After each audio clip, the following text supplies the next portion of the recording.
Shalom and welcome to 2 Minutes of Torah. This year is entitled Yevamot Daf Yomi the Gemara. The Gemara talks about an amazing case where a couple comes in front of a Chacham Mumche, Talmud Chacham, and she made a neder against her husband. The husband can't get any hana from her, and if that's the case, he really can't stay married. And the Beit Din, which consists of just this one Mumche, says that he cannot find a heter for the neder, and therefore they have to get divorced.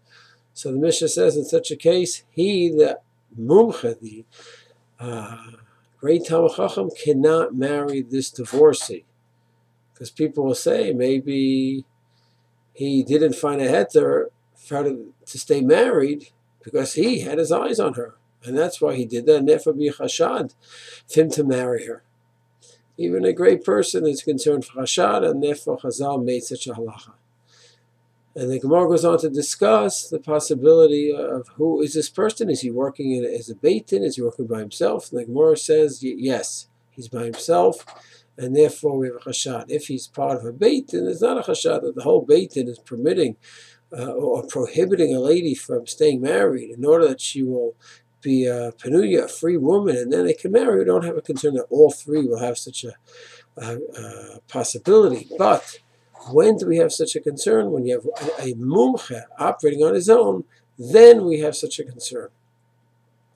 So it's very interesting, because today the Shulchan Aruch writes, or Ramah writes in Hatarat Nedarim, that we do not have a Yachid Mumche anymore, and we always have a Hatarat Nedarim with 3 Rabbanim. We do not rely on a Yachid Mumche. But what's fascinating is if one looks at the language in the Shulchan Aruch, it's not so simple.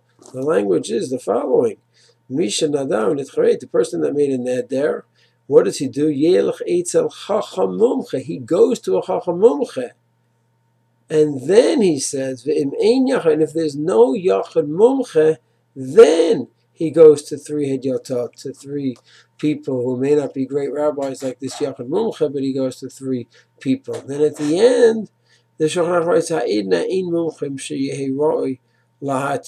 don't have the Mumche anymore that can act on his own. And we always have to have at least 3. But it's fascinating that Pitchai Teshuva analyzes the language in the Shulchan Aruch. Do we maintain that if there is a Mumche around, then you cannot have a Hatarat Nedarim with 3? Mumche is the address. So do we say no? There's 2 options. There's the Mumche, that's one way to undo an neder, or you can have a Beit Din, and either one is chalak. So Pitchai Teshuva brings down both sides. L'maisa, but Tzarenu, we do not have the category of a Mumche today to permit on his own, and we have 3 people make up the Beit Din. The 3 people should be knowledgeable in the halachas of Hatarat Nedarim, what it is in neder, how does one get out of it, how does Hatarat Nedarim work. And it shouldn't be just people who think it's some kind of ritual. It's not a ritual. There's a real halachic process, Hatarat Nedarim. Shalom.